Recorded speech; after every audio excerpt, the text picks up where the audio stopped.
Okay, praise the Lord. We are back with another one. If you didn't yet know, we are going to be talking on the topic of eschatology, which is a really big one. We've got our co-host back. Praise the Lord. We've got, Fato, who's going to continue to join us with this podcast. Praise the Lord. And it's also been a blessing as well to have you. So engaging in this conversation, this has actually been a conversation that many Christians argue. Yeah. And it's only because it's about future events that have not happened or has already happened according to certain views, which we're going to get into anyway. But if you don't know much about the end times, we're going to be talking about what the Bible speaks about in regards to prophecies and knowing the times that we're in and matching biblical prophecies with the times that we're in now. So that's what we're going to be discussing today. So anyone that has an interest in this, or anyone that you guys know that might want to know a bit more in length about this, then tag him in and we'll have that conversation. So praise the Lord. Good to see you guys jumping in there. Thoughts? Yeah. What are your thoughts on this topic? Because it seems to be, I'll speak for myself. Yeah. It's kind of like one of those topics that you're interested in, but there's so much that kind of goes into it. A lot of information. There's a lot of grey area there sometimes where people don't want to make bold statements sometimes to say, this is when it's going to happen. Exactly. And this is exactly how it's going to come to pass, whatever it may be, because there is a fear, which I guess in a sense it's healthy. Mm-hmm. There's a bit of a fear that you could be wrong. Exactly. And we've seen people in the past who have made bold claims to say, well, this is when Jesus returns. That's a bit more bold. We're not going to be talking about, the return of Jesus and his exact time, because the Bible tells us that no one will know that time. Yeah, time and hour. Day or hour, right? So we're going to probably be discussing more on the lines of the mark of the beast and the Great Tribulation and what happens around that period in regards to rapture or millennialism and all that kind of stuff. Thoughts? What are your thoughts on that? It's always going to be broad, especially because of the language that Revelation uses and even other scriptures. These are people from the first century, right? And their language that they use is much more different to us. Yeah. They use like fire coming out of this, and now we're like, what, is that literal? What is he on about, right? So if we can, I guess, put a bit of a disclaimer that when we're talking about the book of Revelation, we do got to understand that not everything in the book of Revelation is literal and not everything is metaphorical, because depending on what you're reading, some of it's figurative language, some of it is metaphorical, literal, and it obviously takes a bit of time to try and decipher that code, so to speak. You know what I mean? Yeah, that's right. Yeah. That's right. Yeah, so I think it's good as well, even just so people can know, we kind of have different views, I guess, maybe in certain interpretations with end times. Yeah, it's like, so it's open to the conversation, exactly. but kind of fall on different sides of... Exactly. Yeah. So we're not afraid to dive in and just still be open in the same time as well. Like, I remember something you were sharing before when you've done this study, regardless of which side you're on, there's always going to be questions. Yeah. You're always going to have these questions. Yep. And it's good. It's only, I think, you'll come across the very few who are like, no, this is it. This is what's going to happen. And this is the timeline of the end times. Like, it's touchy. So what would you say now? In regards to what we're seeing now, and before we go into certain principles that are in the Bible, certain prophecies, that's in the Bible in regards to knowing when we're in the end, how close would you say we are now? With my most recent findings, very close. Very close. In a sense, we had a brief talk about it before, where you have that certain sect where they believe that everything's been prophesied. Everything's already been fulfilled, Preterism. So if you stand on that side, then you're very close. You're very close, so to speak. But if you're, let's say, if stuff are still yet to be fulfilled, then there's kind of time because that needs to be fulfilled first before the end. So for example, what do you mean? Like, for example, let's say, okay, the mark of the beast. The mark of the beast hasn't happened yet. So the coming of the Lord, depending on where you stand, obviously with your timeline, the coming of the Lord won't happen until that happens. Or the Great Tribulation, like these things have to fall into place first. Like you talk about the Great Fall Away and things like that. So do you reckon the Great Tribulation, the mark of the beast is within that? Or is the mark of the beast after that? Or see, this is where eschatology gets messy because it's a timeline that people are trying to place certain events. Yeah, exactly. So according to the certain timelines that are in the Book of Revelation. You know so people would say it's already happened, the Great Tribulation, right? Like what we're talking about, preterism. I don't know how to say. I'm probably butchering the word. Yeah. But preterism is, for those who don't know, it's the view that there's partial preterism and there's hyper-preterism.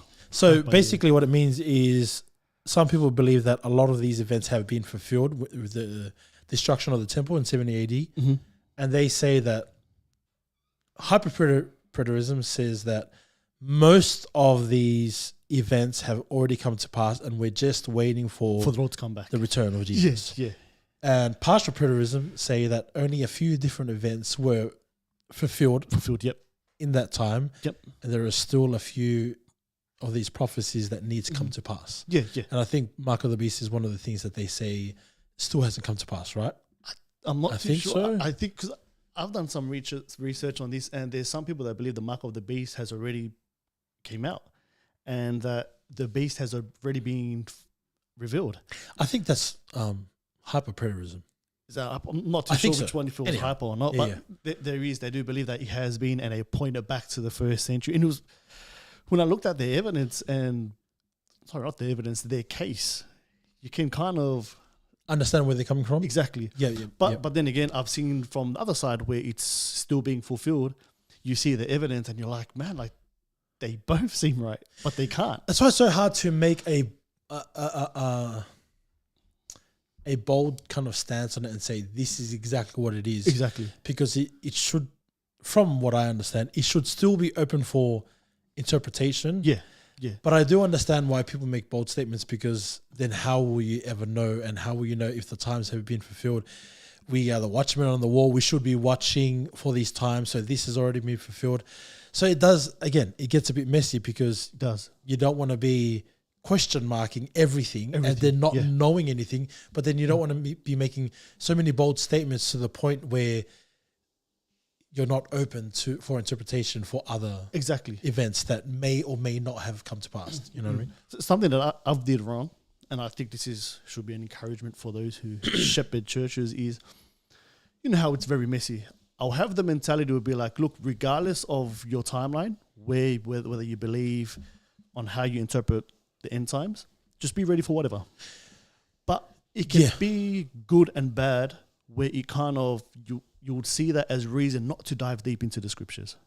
And I've been comfortable around that. Just be ready. Regardless, be ready, love Christ, be on fire.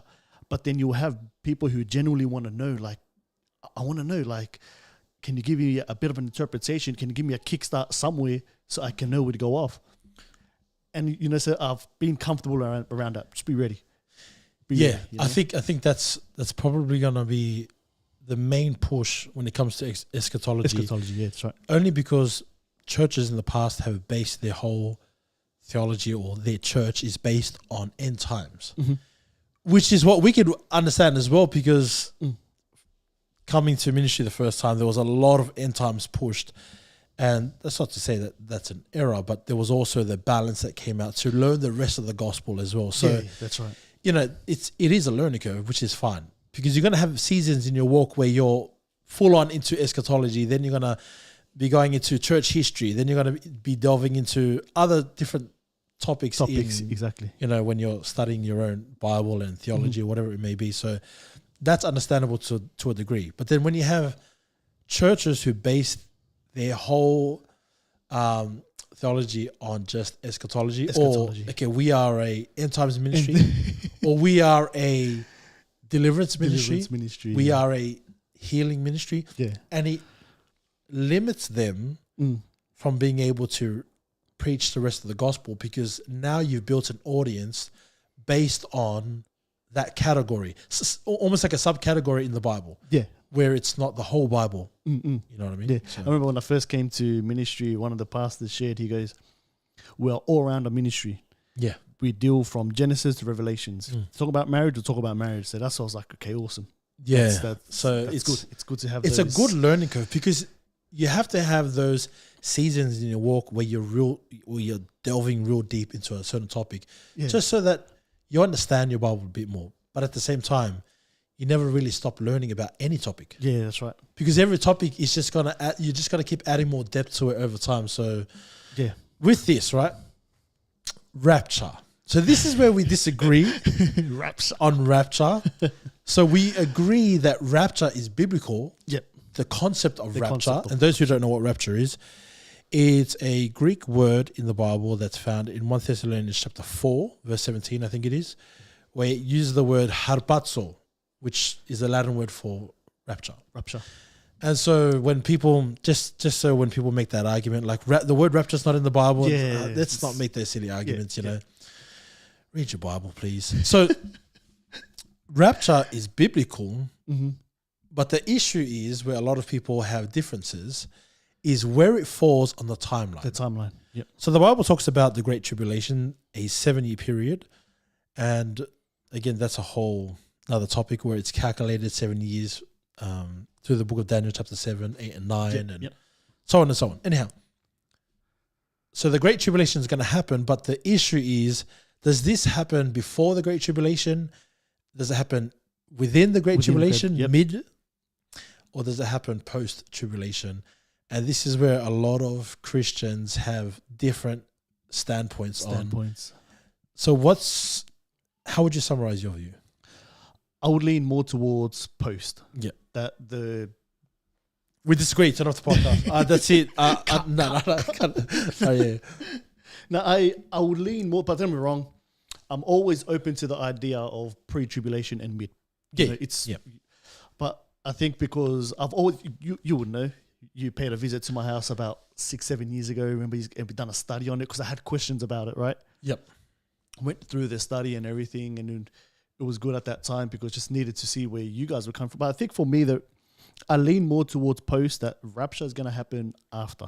The church is going to remain during everything, you know. So in a nutshell, you know, I know that's a nutshell about post. That's where I put rapture, or meeting the Lord in the air specifically, is after Great Tribulation.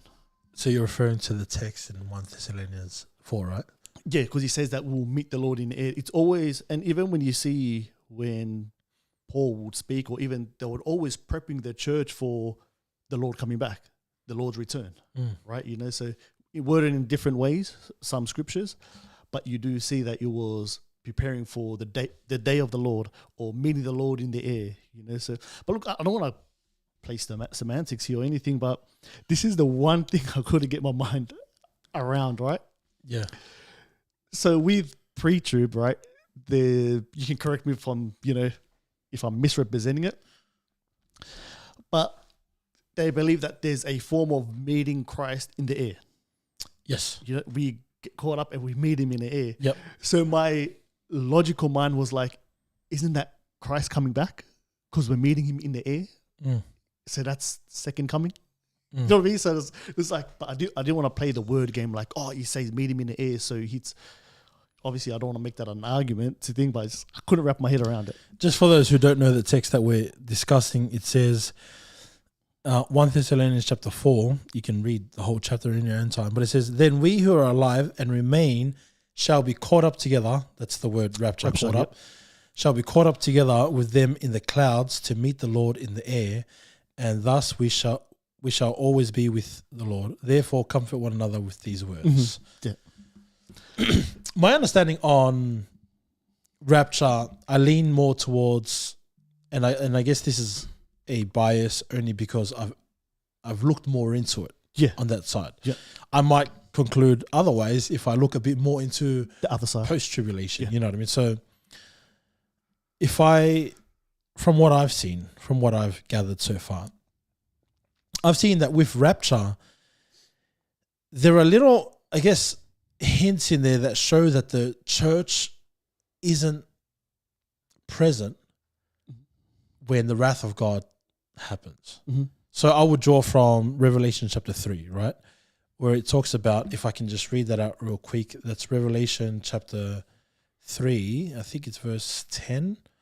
And it says here, because you have kept my command to persevere, I also will keep you from the hour of trial, which shall come upon the whole world to test those who dwell on the earth. Now, obviously, there's a lot more to this that I've got to nuance this answer because there's so much more scripture that we're not going to go through a whole podcast with about 40 or 50 different scriptures. But if I was to make that as a starting point, this is where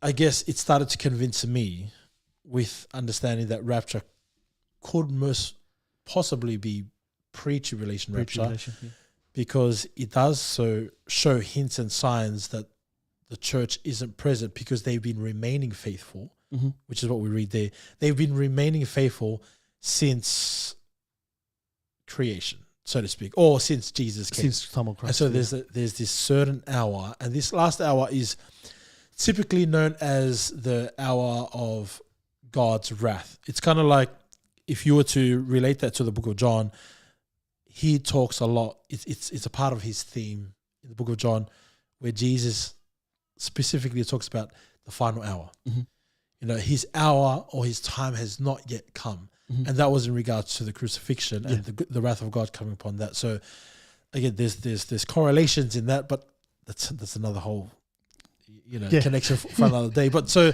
if I was to base my understanding on, or where I would base rapture on in accordance to the biblical timeline, I would have to say that it would be beforehand, mainly because there is a taking away of the church, and there's more, we can go into it, which is in John 17, I think it is, or sorry, Luke 17. We can go, we're going to be talking about that text anyway.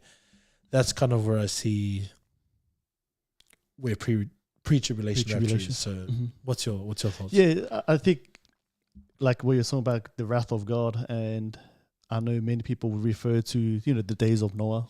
Yep. Days of Lot. It talks about, the flood and everything. That was a wrath of God.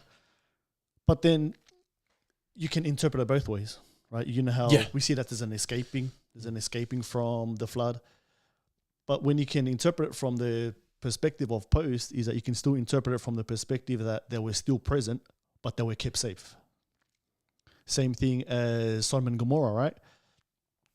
When Sodom and Gomorrah got destroyed, there was a form of escaping from there, but they were still there, but they were kept in a safe place, and they didn't suffer the wrath of God. So it could be similar to the Great Tribulation as well, is that we're present, but we're kept safe. He keeps us from the hour of temptation. He keeps us from that. So it can work both ways. But one is you're still here. The other one is you're raptured up.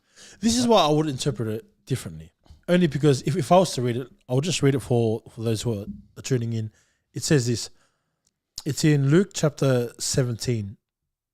And this is an interesting text as well.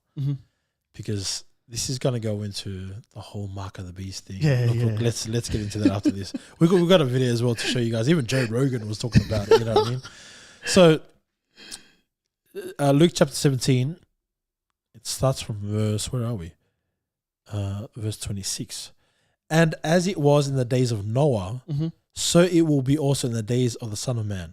They ate, they drank, they married wives, they were given in marriage until the day that Noah entered the ark, and the flood came and destroyed them all. Likewise, as it was also in the days of Lot, they ate, they drank, they bought, they sold, they planted, they built. But on the day that Lot went out of Sodom, it rained fire and brimstone from heaven and destroyed them all. Even so will it be in the day when the Son of Man is revealed. So this is one of those texts where I look at that and I understand that point of view as well, because they were kept safe. But this is what convinces me to be on the other side. Because the place that they came from was fully destroyed. So if God is taking us away from this place, then the place that he's removing us from, if it's going to be like those days, then that place should be fully destroyed. I think that's where, with that scripture, I can kind of see how you can interpret it both ways. But I think that's where I'm a bit more convinced on this side, because the flood destroyed everyone and the earth, and Sodom and Gomorrah was destroyed and no one survived. That's kind of why I would lean more towards that way. But again, I'm open for it to be both sides, you know what I mean? So. Would you say Luke 17, it's telling us that it's going to be exactly like the days of Noah and Lot? Or is it going to be similar? Because the only reason why I asked this is that we're taken out of Sodom and Gomorrah, that were taken into the ark, but then there was still a continuation of them living on earth, right? So you know how with the timeline we've posted, it's like we're going to be here throughout the whole time. Great tribulation, and then unless you die earlier, but the church is going to remain through the events on earth.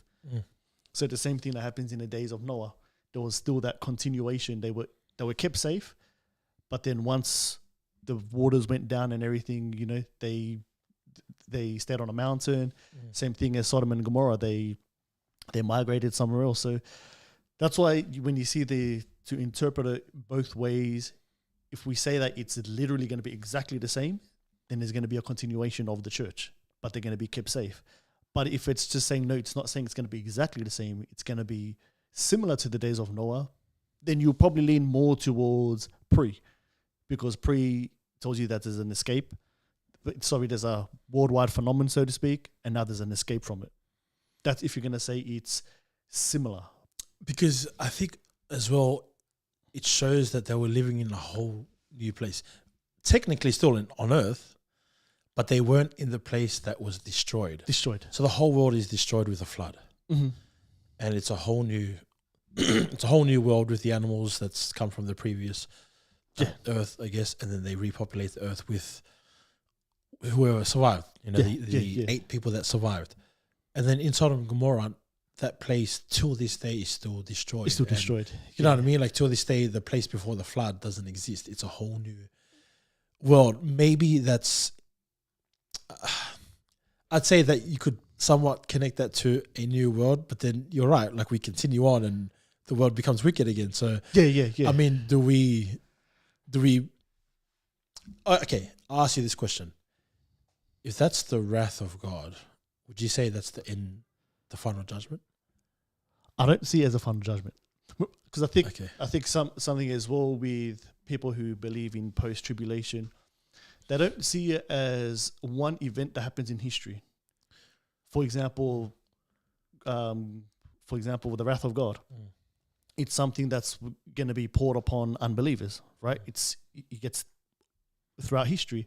Same thing as, rumors of wars. It's not just a one-time event. It's a continuation that we see throughout history. So I think though, wouldn't you say, because just going off that gives evidence of historical events, Noah and Lot. And then now it's talking about the days of the Son of Man. So I do understand there's going to be wars and all that kind of stuff. But I think there's a specific moment, because even in Matthew chapter 24, it talks about then the great tribulation should come. This is how it's worded. It's in Matthew chapter 24. So it makes a distinction between tribulation that the world has gone through, but then there's a specific time where it's a different type of tribulation. You know what I mean? So let me just pull that up real quick. It's in Matthew chapter 24. I think it's verse 20. So verse 20 says, and pray that your flight may not be in the winter or on the Sabbath. And then it says this, and then there will be great tribulation, such as has not been since the beginning of the world until this time, no, nor ever shall be. So, I mean, you would connect that to that, right? Yep. And saying this is a specific time where if I was to connect Revelation chapter 3 verse 10, this is a specific time where the hour of trial will come upon this earth like never seen before. So there is some kind of connection there. And if this is the wrath of God has come down before on earth, but not like what it used to be. That's an interesting point that maybe I'd point out. It's something I was thinking about is in verse the verse that you were sharing, it says that such as was not since the beginning of the world, right? Yep. And it's what people, I was just reading online articles and they talk about the days of Nero, right? Yep. What Nero used to do to Christians. That dude was wicked, eh? Exactly. So it was pretty crazy. Yeah, like there'll be times where he would crucify people in his backyard, Christians. Oh. He would make sport out of them, right? You know, we've seen the videos like people. He had a big backyard too, so it wasn't like he just done one person at a time, you know? Yeah, exactly. You know what I mean? And there was times where if the city needed lights, he would light up Christians to give light to the city. That was ruthless. Exactly. I remember reading about that as well. Yeah. That the pathway that people would walk, they'd have almost like crosses or crucifixion kind of poles or whatever it may be. Christians. And they lit up Christians as a source of light. So this is what I was thinking, right? That was the days of Nero. How wicked was that? Yeah. So if this is saying it's going to be worse than that, you know what I mean? So like, that is pretty wicked. How much worse is it? So it's like, if that's what they suffered back then in the first century, nowadays people are suffering because they don't have internet and Wi-Fi. You know what I mean? Like, that's a pretty sad type of persecution for the church if they're suffering because of Wi-Fi. Exactly. I mean, the church has no aircon. Oh my gosh, persecution. It has come a long way, and not in a positive way. You know what I mean? So, like, I think with the church as well. Again, if we can bring back that point that it's not about you gotta emphasize on that point that either way you've got to be ready. Yeah, exactly. Whether you believe in pre, mid, or post, exactly, you've got to be ready for the return of Jesus anyway. So, I think sometimes those who are pre-trib, there are people who will take that to an extreme and act in a certain way because they're waiting for this pre-tribulation rapture. And then on the other extreme as well, post-tribulation, I've got time. Yeah. When the 7-year tribulation happens, because I think the dangerous thing about having this timeline of 7 years, this is where I've always had a bit of a skepticism in regards to the 7 years. The timeline, yeah. If you know when the 7 years start, then you can calculate the amount of time of when Jesus is going to come back. But we're not supposed to know the day or the hour. Yeah, I agree. And that's not to say that we can't know timelines, but specifically when it comes to timelines to the return of Jesus, gray area. Yeah. And many people have spoken about this before. You've got the Seventh-day Adventist Church, where their whole, the history of their church starting up was because of, is it William Miller William or whatever? I thought it was a woman. No, she came afterwards. So this was a male. Oh, okay. What's her name again? Ellen G. White. It's not Ellen DeGeneres. Yeah. It's another Ellis. That's a different. It's a different one. So she comes after. So get this right. He prophesies and says, Jesus is coming back. Yep. Their church grows at a phenomenal rate because he's making a bold statement that Jesus is coming back. And he gave a date? He gave a date. Oh, I'm pretty sure. I don't know what year it was. I think it was October 22nd, something, whatever the year was. And he made a really bold claim. So if you're saying, I know when Jesus is coming back, this is the date, everyone's flocking to your church only because they're going to believe it. Because no one makes those type of statements. Well, you've got your odd person here and there in during history who has done that. So the church grew massively from that. And so the day comes and then the day goes and Jesus doesn't return. The church starts to fall apart, but a lot of people want to stay faithful because, they've come to the church. So this is where Ellen G. White kind of arises from the ashes and she's like, no, he did come back, but not in the way that you guys thought. It's pretty, look. Good cover up, huh? It is a cover up, to be honest with you. If you kind of go back and read through it, it's just a big cover up, to be honest with you. And she writes I think she writes over 100 books, with her own interpretations of the Bible and everything. And that's pretty much how the church was birthed, was because of a false prophecy. Now, I know a lot of people aren't going to like that, but the truth be told, that's right. That's where it was birthed. I'll add in there, they've got some pretty sound doctrine in regards to Bible, but law and grace side of things, it's a bit... there's a bit how's it going, because they do say that the Sabbath is the mark of the beast. Did you know Yeah, the Sunday worship. Yeah, so they say Sunday that if you don't keep the right, man, it gets messy. Now it looks worse. Not that we're bashing on them, but we're bashing on them. Sorry, we're planning on talking about the Seventh-day Adventist Church. But, anyway, tag me. Sorry for all the Seventh-day Adventist guys out there, but truth be told, if you don't know your history, you might want to look it up.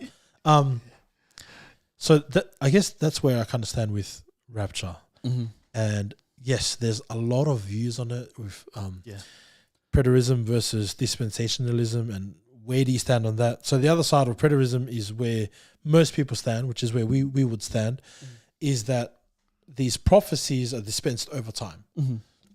So obviously not everything is fulfilled, but it is going to slowly be fulfilled over time. Over time. It's not it didn't already happen like what you were saying in the first century, they weren't all fulfilled, but it's going to happen, like Mark of the Beast. That's something that you were saying as well.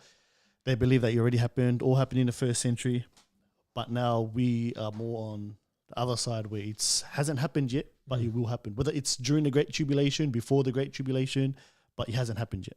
That's our stance, Absolutely. What are your thoughts on the Mark of the Beast?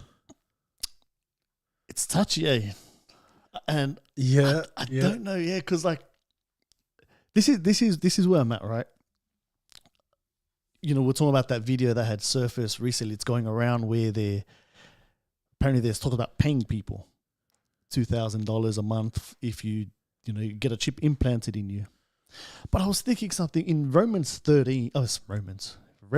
13, when it's talking about the Mark of the Beast, it talks about if you have wisdom, you'll be able to identify the beast and the number and everything, right? But it's almost like everyone knows about this microchip. Everyone believes it's the Mark of the Beast, even if they're not Christians. They're going with it. So I'm thinking, I was like, wait, is it supposed to be that easy, or does it? I don't know. It's true. Like everyone knows about the concept of the Mark of the Beast, but whether or not they believe that it's a microchip or something else, it's kind of like this, right?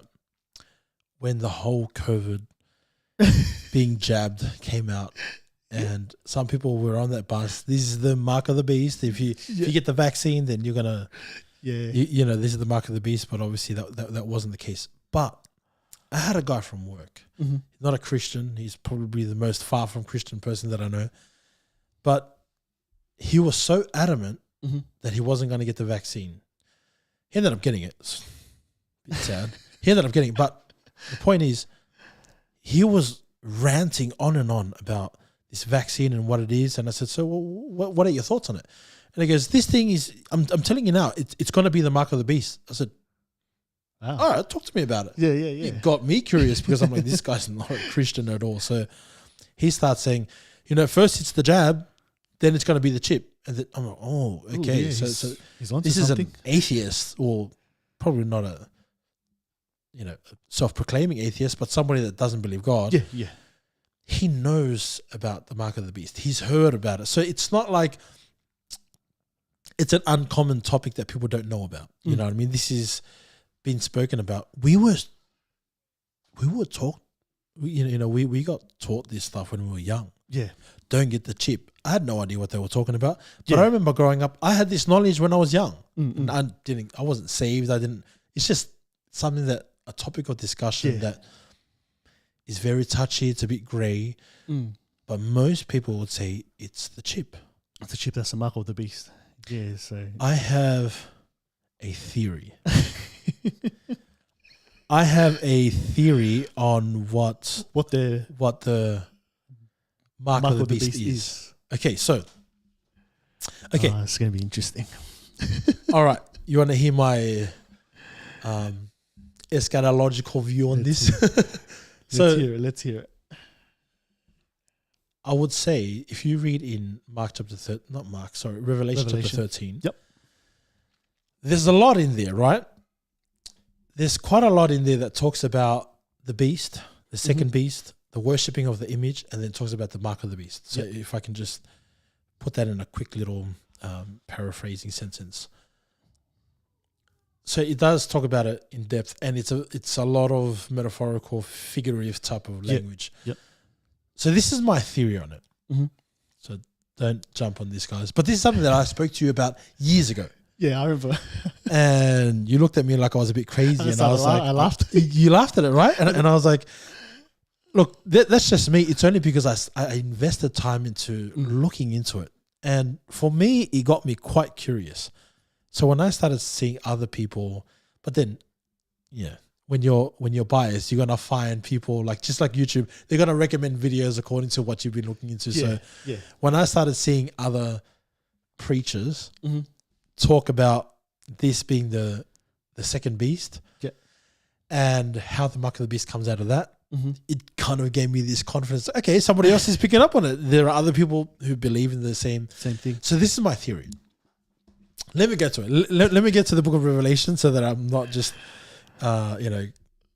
quoting nonsense to you. And some people may not agree, but I need you just to hear me out on this, right? I think we're going to get cancelled, and we just started. So hear me out. So in the book of Revelation, Revelation 13, it talks about the beast, right? So I don't want to go into it too much, but then it talks about the beast. Now the beast which I saw was like a leopard. His feet were like the feet of a bear, and his mouth like the mouth of a lion. Let me just move on. And I saw one of his heads as if he had been mortally wounded, and his deadly wound was healed. Right? So they worshipped the dragon. I'm just skimming through. They worshipped the dragon who gave authority to the beast, and they worshipped the beast, saying, "Who is like the beast? Who is able to make war with him?" So someone or something of, that you can't. Great authority. Yeah. Right? Yeah. And he was given a mouth speaking great things and blasphemies, and he was given authority to continue for 42 months. And he opened his mouth in blasphemy against God to blaspheme his name. I'm trying to find, it was granted to him, and authority was given him over every tribe, tongue, and nation. See, even that's a very key part to it as well. All who dwell on the earth will worship him, whose names have not been written in the book of life of the Lamb, slain from the foundation of the world. If anyone has an ear, let him hear. He who leads into captivity shall go into captivity. Sorry, I'm just trying to skim through this part. So we're on verse 11. Then I saw another beast coming up out of the earth, and he had two horns like a lamb and spoke like a dragon. And he exercises all the authority of the first beast in his presence, and causes the earth and those who dwell in it to worship the first beast, whose deadly wound was healed. Now, let me stop there for now. Yeah. This is what makes sense to me, only because I've never seen this ever throughout history on a global scale. Remember, the mark of the beast is something that has to impact the whole world. Yep. Everyone's affected by it. When we get to the mark of the beast, when we get to that section of the mark of the beast, everybody in the world is affected by it some way. So, cashless society and everything, all that kind of stuff. So I would say that the first beast has to be a system. Okay. A system that connects everybody together. So you'd say that it's the internet. I would say that it's the internet. The second beast, or the second beast that comes out of it. Yeah. It would be AI. Now, hear me out when I say this, okay? No, they're listening to us, man. Okay, hear me out when I say it. This is why I say it. This is my theory so far. Yeah. There is nothing on a global scale that has ever come close to this chapter as much as now. There have been so many moments in history, there have been many events in history where people have claimed the mark of the beast, but it hasn't impacted the world on a global scale like it is now. So everybody's connected through the internet. That's something, the World Wide Web, it's not a conspiracy thing. We're all connected through the internet. That's right. And this is something that's been produced from the internet because the internet has been gathering information from people over the years, ever since its inception. It's been gathering information, and now that information, if you go onto ChatGPT, you can type a question in there and it will answer any question that you have. Wow, yeah. You can go onto many sites, so they've released AI into the world, and now everyone's making videos and photos and writing up scripts. There are pastors, sadly enough, who are writing up whole scripts. So one of the boys in Melbourne, he actually showed me this, right? I think he said, write up a 150-word sermon on whatever the topic was. Yep. And he spat out a 150-word sermon within seconds and it gave, revelation and scriptures and everything. And I was like, oh, that's so dangerous. Yeah. And so I don't know exactly how universities are dealing with this, because if you're going to try and get a college degree, or you want to try and get your diploma or bachelor's, master's, do your exams, assessments. I mean, you can do that on the day, and it'll spit out a detailed analysis of whatever the topic is that you're trying to study. Yeah, true. And so it's very dangerous. Yeah, AI is very dangerous because it's going to be. It's a concept that is very enticing. Mm-hmm. You can use it for business, for school.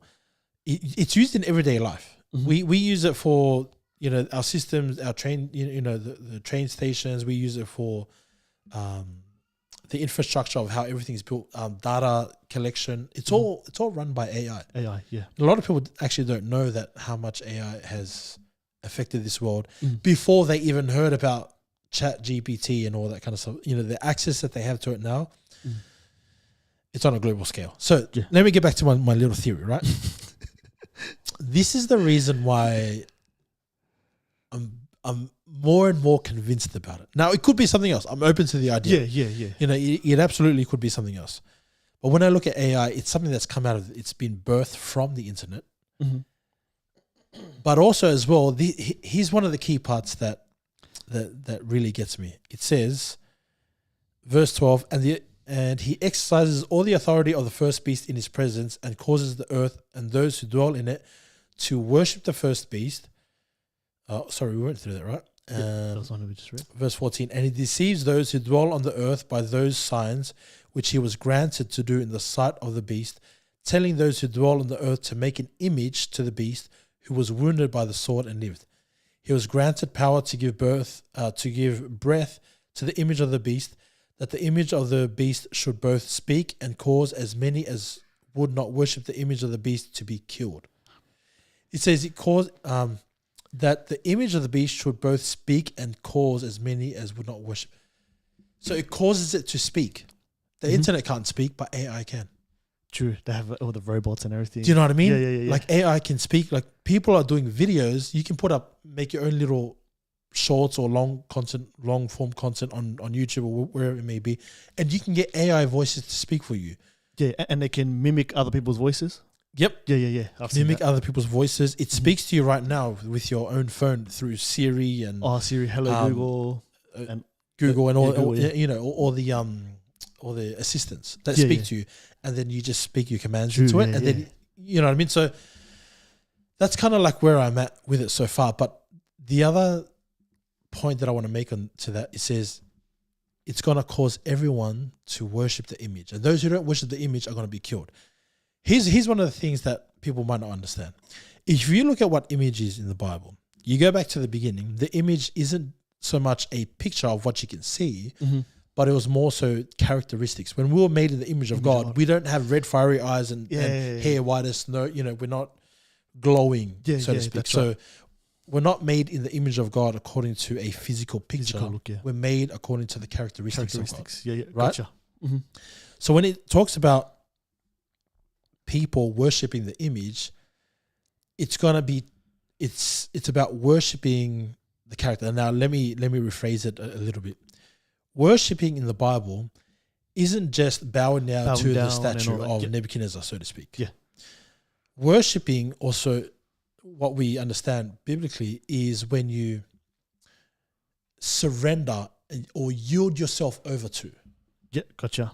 So if I was to say causes all to worship the image, I would rephrase it in this way and say that it's going to cause people to have their character changed to a point where they're surrendering themselves over to the system. The system. More dependent on the system. More dependent on it. And, you look at phones nowadays, can most people go without it? Yeah. There was a study that was done here in Australia, I think in Sydney. They done it in one of the universities. I forgot how many people that they had in this study. They called this study nomophobia. You heard of it? No phone. What is that? Nomophobia. Do you know how many people had it? How many? 99%. So they took him through, what makes them click and the type of fees that they have when their battery is low, whatever it was. And they had the criteria of what they went off. 99% of people had a fear of not having their phone or their phone being low battery or whatever it may be. Am I making a solid case here? That's true. Do you get what I'm saying? Whenever you leave home, like, I forgot my phone. And I think it was someone brought up the example, if you were to leave your Bible. Right? Like, I left my Bible, and you just keep driving to church. Yeah, because, being in ministry, people will leave their Bibles in ministry. Yeah. And it would sit there and collect us for ages. I remember I done a little joke. This is a side note. And I collected all the Bibles, and it just kept collecting over time. This was when I was in Melbourne, right? Mm-hmm. And there was like a whole stack of Bibles. Mm-hmm. And so one day when I was sharing the message, and I brought out the Bibles and I just pretended to like blow the dust off it, just to kind of give them a bit of an example. Like, I mean, you can be without your sword, but you can't be without your phone, kind of thing. So anyhow, that's a side note. But if I bring it back to the mark of the beast, now that's not the mark itself. That's the system. That's the system. That's the so AI. Image? That's the image you're saying? Yes. So AI itself, I would, from my theory, say that that's the second beast. Mm-hmm. The first beast, remember, the first beast gives the authority to the second beast. Second beast, yeah. Remember, AI can only be used taking all that data that the internet's been consuming over the years, and then it kind of spits out its answers. Now it can speak. Yeah. The World Wide Web never had the capability of being able to speak, but through AI it can. Yeah.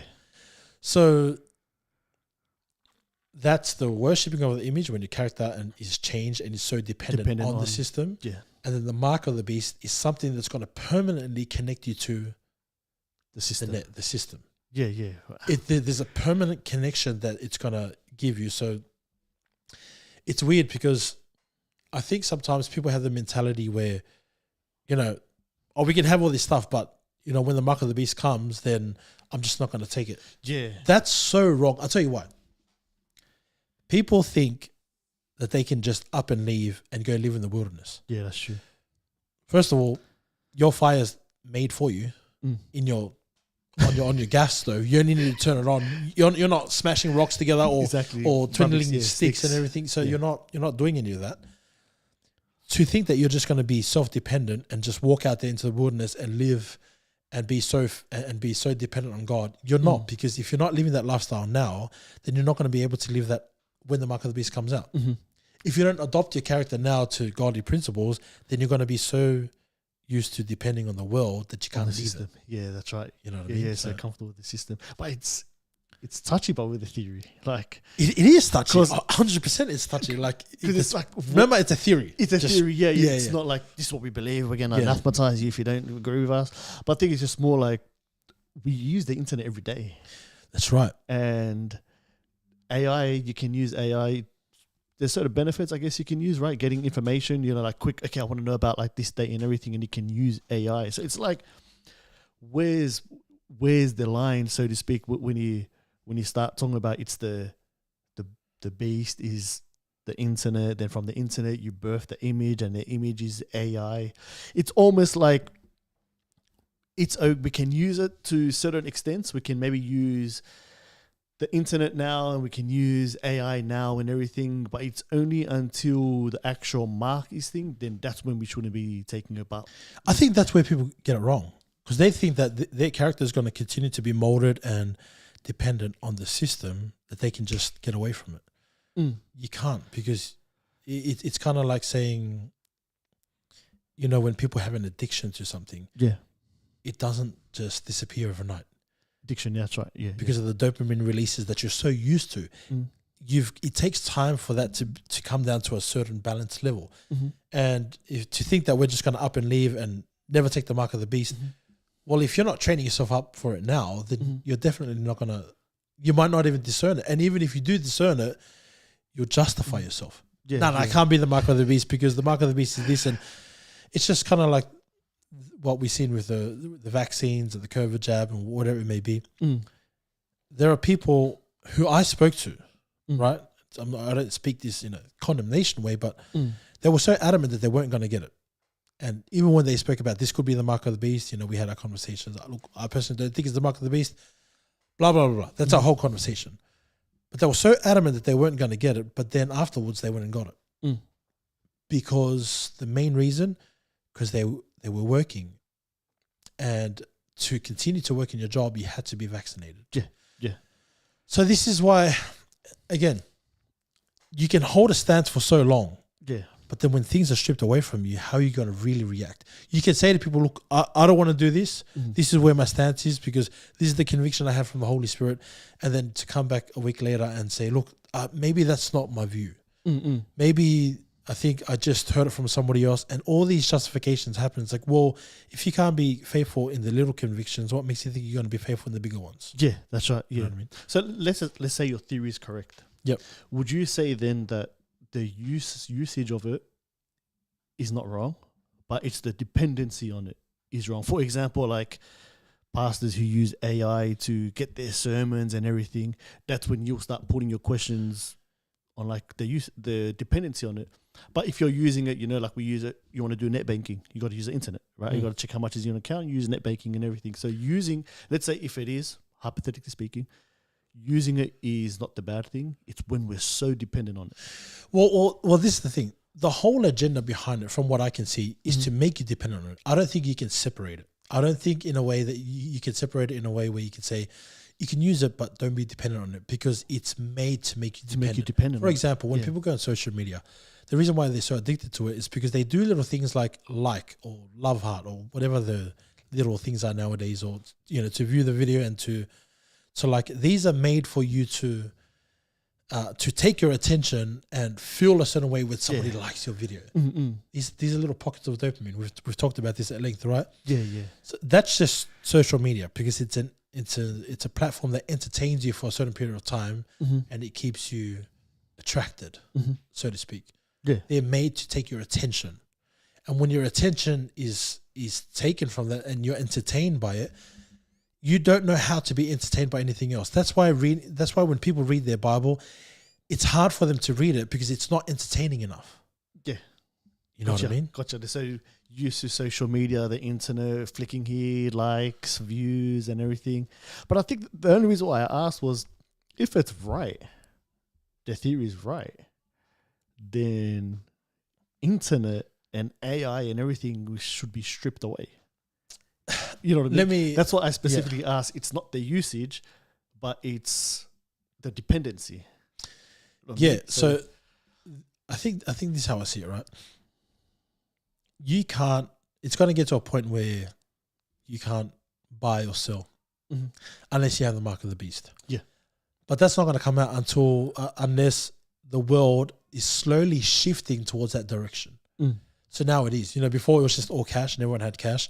And then, the key card came out or the bank card came out, credit cards came out, and then PayPass came out, and then PayPass on the phone came out, and you didn't have to carry cards anymore. Now you can just carry your phone, and then it has to slowly shift to a point where it's, if you lose your phone, it's all right, just get it implanted to your hand, and it's there. Yeah, conveniency. It has to push things in a way where it makes your living a lot more convenient and easier for you. And everybody wants convenience. Nobody wants to be able to have to, kill the chicken and, in the backyard and slaughter it and pluck the feathers and cook the meals. Like, when I went to Kenya, that's normal. You know what I mean? Like, if you go to a restaurant the hotel we were staying at, it's just a side note. The hotel we were staying at, what would you like? So we give our order. They kill the chicken there and then.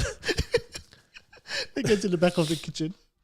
You hear the chicken. It's there. It's much alive, and what you may have called Bob is now on your plate. So like, it's not like us where we can just go through the drive-through and I can get chicken nuggets. You know what I mean? So yeah.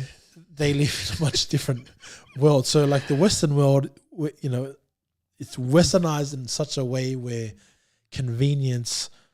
I don't want to cook today. I can just go and pick up something from the shop. Or you know what? I don't even want to get out. I can just go to the drive-through. Yeah, you know what? I don't even want to go through the drive-through. I'll just Uber Eats. Convenient. I don't want to even pick it up from the guy who drops it off. Let him drop it to my door. It's getting so convenient now. You know what I mean? That's true. Look, I dare say that this is my whole theory behind it. Mm-hmm. There's nothing that Revelations 13, on a global scale, this has to affect the world. Mm-hmm. Nothing else in history has ever been this close to that I've seen.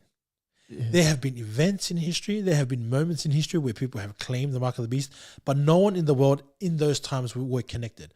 It was just a group of people. Mm-hmm. Like when we talk about Nero wasn't affecting the whole world. It was just the Israelites. It was after it was the whole world. This was when Rome was in power. When Rome was dominant, they were the empire. They ruled the world, yes. They ruled the world. And he did implement something similar. Obviously now, because we have the internet, we have screens and everything, we're much more connected. But he did implement something this is where a lot of Christians, or not Christians, sorry, historians would say that you can fit Revelations 13. I think the lighting of Christians and all that kind of stuff, wasn't that only in Israel? It was more so in Rome as well. He implemented something where to buy and sell, you needed a document. So before you get this document, you had to pledge your allegiance. Interesting. You had to pledge your allegiance to Nero. And then when you pledge your allegiance, he gives you this document or paper or like some people call it mark, and you'll be able to buy and sell. And it's funny because when Paul speaks about, the son of perdition being revealed and everything, there's a man by the name of John Chrysostom. Chrysostom, I'm probably butchering his name. He makes a bold statement. He says that Paul's talking about Nero. Oh, okay. Yeah, he's the first person I saw. If there's someone earlier, but the person I saw, he says that he was talking about Nero. But I saw how they interpret it, how they arrived at that, and why they believe that it was Nero that had to be a part of this, right? And they talk about, when he talks about the 7 hills, the 7 mountains, 7 kings. I don't know if you know, but in Rome, they have 7 mountains, 7 hills in Rome. Oh, okay. And you know how he talks about the kings, he talks about there was 5 kings have fallen, 1 king is now, and there's 1 king that's going to come after, but he's only going to rule for a short amount of time. Before Nero, there was 5 kings. After Nero, there was 1 king that came and he ruled only for 7 months. Oh, wow, this is interesting. And it says that he talks about the beast. He says that he's going to cause havoc for 42 months.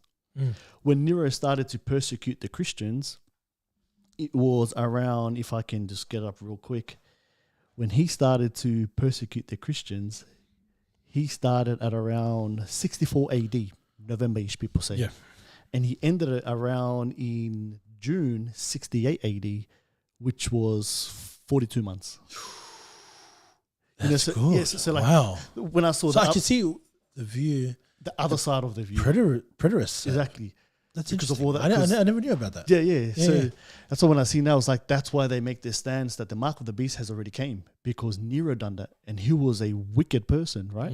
So it's like you hear that view, but then the questions will still remain. What about the image of the beast? What was the image at that time? What was the beast at that time, or what was the mark of the beast at that time? So and why doesn't the mark still stand today? Exactly. If it was the document, then how come it still doesn't stand today? Where it's just been it's just disappeared. You know. What so I mean? like.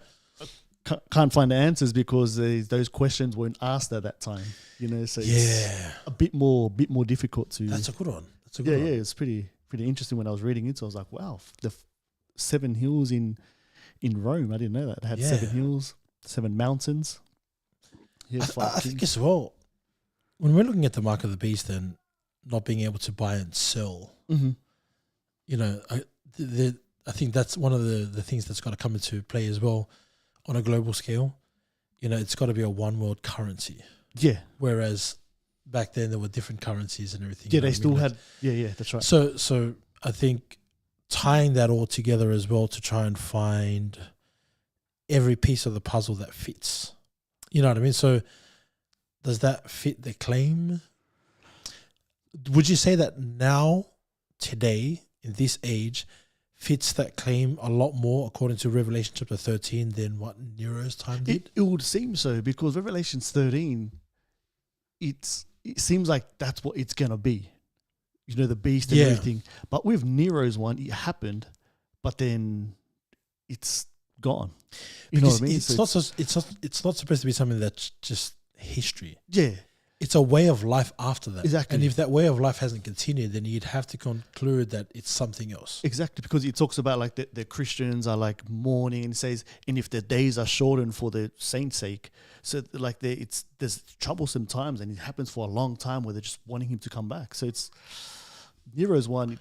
There was a ease of persecution. We spoke about this before, like with Constantine. There was that ease of that Christianity became tolerable, but with Revelations 13, it seems like no rest. It's something that continues on. It wasn't supposed to be just a historical event. It's something that continues on throughout the book of Revelation. And then the wrath of God comes upon the world, and there's the trumpets and the bowls and vials, whatever it may be. And that's a continuation until the 1,000-year reign, and then the end of time. So there's a lot there that obviously you need to unpack to try and understand it and piece it all together, because I think we've got to understand as well, there's order, I believe, in the book of Revelation, but there are patterns and codes that you got to try and unpack and everything. Yes. You know, it's the messy stuff. It's a good thing to learn, don't get me wrong. For sure. Learning about this stuff over the years, it's only kind of made you more aware to, I guess, the return of Jesus. There's the discernment of being able to watch for the end times, but also as well, you kind of open up your mind to see different views and different avenues that may have happened or will be happening. Yeah. You know what I mean? So at the end of the day, it goes back to what we were talking about before, that this is the whole emphasis should be, you got to be ready anyway. Exactly. You know what I mean? So what are your thoughts on... we got to keep working on our relationship with Christ regardless. Wherever you put pre-tribulation or great tribulation, whatever, wherever you put that on your timeline, we have to consistently be building our relationship with Christ, getting closer and closer with Christ. I shared something on Facebook, I think about 2-3 years ago, and then I shared with them, I go, there's no point of you knowing what the mark of the beast is if you're not living for Christ now. Yeah. If you're not living for Christ now, then good on you. If you're going to reject the vaccine but you don't want to live for Christ, man, like what does that achieve? That's funny. You know that time as well. That's funny because I think I spoke about this on the podcast as well. There were people who rejected the vaccines and they're like, I'm living for God. Okay, cool. Yep. Praise the Lord.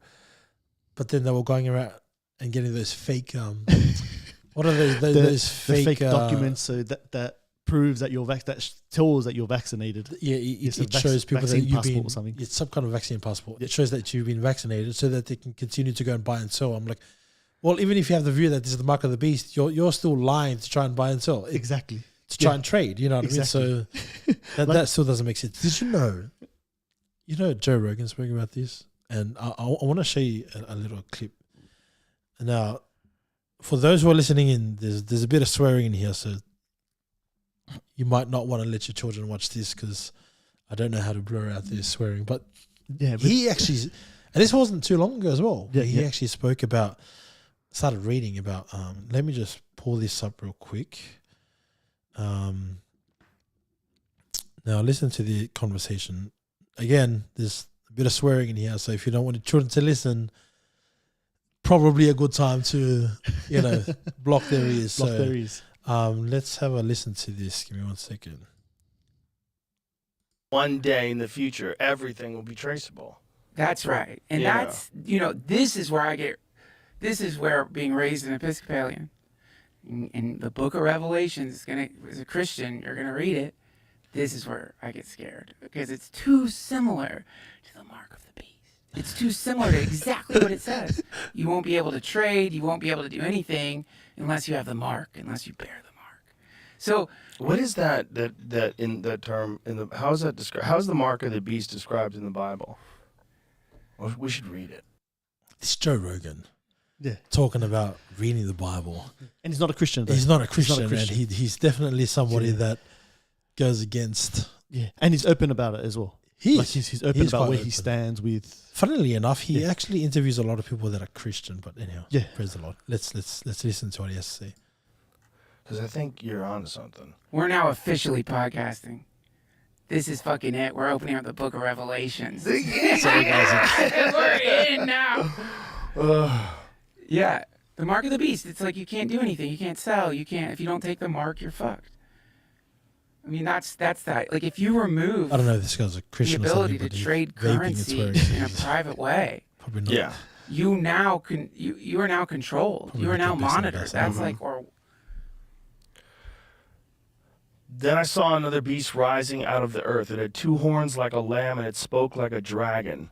It exercises all the authority of the first beast in its presence, and makes the earth and its inhabitants worship the first beast, whose mortal wound was healed. It performs great signs, even making fire come down from the heaven to earth in front of people. And by the signs that it allowed to work in the presence of the beast, it deceives those who dwell on earth, telling them to make an image for the beast that was wounded by the sword and yet lived. And it was allowed to give breath to the image of the beast, so that the image of the beast might even speak and might cause those who would not worship the image of the beast to be slain. It also causes all, both small and great, both rich and poor, both free and slave, to be marked on the right hand or the forehead, so that no one can buy or sell unless he has the mark. That is the name of the beast or the number of its name. This calls for wisdom. Let the one who has understanding calculate the number of the beast, for it is the number of a man, and his number is 666. Oh, the guy sounded so scared, eh? When I was reading, I was like, oh. You know what's so wild about that stuff? Reading that is it's really clear that they spoke differently. Yeah. And also really clear that you're getting a translation from another language. Like, this is the best version. He's really big on that. Because I've seen a few of his podcasts where he talks about, it's almost like his defense against the Bible is it was written in a different language or whatever it may be, just to try and prove a point. But I think when he talks about that with theologians and scholars and people who know the content a bit more, than kind of crumbles his argument. But in saying that, you got unbelievers here who are talking about this, and I don't know who the guy is. He's, I think he's some kind of Christian or whatever it may be, but he's talking about the mark of the beast, and he's talking with Joe Rogan about it. But it goes back to what we were talking about before. This is not something that only Christians know about. Exactly. Everyone knows about this. You know what I mean? Like you could translate this into different languages and go and talk to someone who speaks in Spanish or whatever it may be. They understand what this concept is because it's been around for a long time. You know what I mean? It's not a new theory about this one world currency. It's not a new theory about something getting implanted in. It's not anything new, but it's just like when you were talking about your theory about AI and everything. It's more emphasized on now. So it's not new. It's always been like what you were saying when you were younger. You grew up thinking that the microchip was like to detect the mark of the beast, right? So like, now it's like 40 years later, and even it's funny. Even if it's not the chip, it's something that permanently ties you to a system. And if it's not the internet or AI or whatever it may be, then and if this happens 100, 200 years from now, I'll be honest with you, I don't think it's going to happen that far into the future, because I also look at the text that we were talking about earlier, the days of Noah, the days of Lot. Yeah. It's too similar. Yeah, that's true. Do you know what I mean? Like, who's running the world right now? Like, when it comes to media, it's the feminists. It's the feminists, bro. They're coming after us. Yeah, that's true. You know what I mean? And this agenda of what we spoke about, for a few weeks now with the whole, there are multiple genders and LGBT 1, 2, 3, 18, whatever. They've got their agenda that they're pushing, not just on people, on media, but in schools with children. And it's so corrupt, and the so degenerate, the type of mindset that's been pushed. That was like the days of Lot. Look at the type of mindset that they had. And Sodom and Gomorrah. Yes. That's right. Right? Yeah. Like, let us come in here so that we may know them. Talking about the angels. They wanted to have sex with them. And I'll say this. I'll add something else in there. Lot's mindset was a degenerate as well. not so much that he wasn't worthy enough to be saved, so to speak. Yeah. But the fact that he was willing to give away his daughters. Yeah. Do you know what I mean? To these people. But you can tell after living there for such a time, that probably would have somewhat normalized it. Because when they came out of Sodom and Gomorrah, the daughters sleep with the dad. Yeah. That's a whole level of degeneracy that is. Yeah. You know what I mean? So and that's the type of world we're living in now, where trans men can have babies. Apparently, which from a man to a woman, saying that they can have. No, you can't. Yeah, you can't. No, you know what I mean. So it's we've fallen so far on that side of the scale where you can't not see that these are the days of Noah and Lot. It's very similar that you can't deny. I can't say that we're so far from the future. Everything is tying together. They've even got a doomsday clock where it's like, I think it's like seconds away from doomsday. Yeah, they've got a doomsday clock where they say that we're so close to the end, and I think it's a minute to midnight or whatever it is. I don't know what the time is now, but I think not long ago it was like, I think 10 minutes to midnight or whatever it may be, and the minute hand has only gone closer and closer to the time. So this whole doomsday clock, even the world knows that the world is kind of crumbling beneath itself. Morals are being thrown out the window. They try to make God non-existent, or they make him a fairy image of whatever it is that they want to believe. And so when you see all these things come together, the wrath of God is ready to pour out. Yeah. So I guess regardless of where you are of your timeline, we're close. We're definitely close. We have to be close. And I think if even people in the world are picking up on this stuff as well, how much more should Christians be picking up on it? Yeah, I honestly think that Christians are really ignorant on this. Yeah. And it's not because it's not just because they lack in knowledge. It's also because they don't want to know. Yeah. There's a very big difference between you coming to faith, being ignorant, and then learning over time, and then somebody who refuses to understand because I guess what would you say it does for a person? It intrudes on their lifestyle. Confronting. It's very confronting. Yeah. And it takes away the life that they want to live. Yeah. So there's a difference between ignorance and arrogance. Arrogance is like you have the opportunity to learn. You have the ability to be able to learn. You've been born again, whatever it may be, but you're refusing to understand it because you don't want that to, I guess, be a conviction in your life. Yeah, that's true. You know what I mean? Yeah. So it's crazy, man. Like even people in the world talking about this mark of the beast and everything, it has to be causing alarm bells to go off for the church. You know, like is the day of the Lord nigh? It has to be. If you read your Bible faithfully and you arrive at there's still a lot more time, I'll question it. You know. Yeah, so and I think, well, let me add to that statement just so it doesn't sound like, you know, because people on the other side, you know, they might arrive differently. But I think, there are people who read the Bible, but they're not watching. Yeah, watch and pray. They read what they want to read because the Bible is a wealth of knowledge. Yeah, and so you know you can pick and choose whatever you want, but when you are looking at a book like the Bible, again, which just has a plethora of knowledge, if you only pick and choose which parts you want, then you're never going to really watch out for the end times. Exactly. Because what would help me with my emotions today? Emotional damage. Like we shouldn't be looking to that type of Christianity, you know what I mean? So last thoughts before we close up on this topic, because I know that there's quite a lot of it. That's my theory. Yeah. So far, take it or leave it, I'm still going to be kind of going down that line of trying to understand it. Again, it's not the fact, and that's not exactly how it's going to play out. But if you've been listening to the podcast this far, I'd say and I sound biased right now, I'd say I make a strong case, to be honest with you. For your theory about the beast and the image of the beast. Yeah. Gotcha. Last thoughts. Yeah, this is my last thoughts. I would say about end times and are we close to the times of Christ is there's a case for it.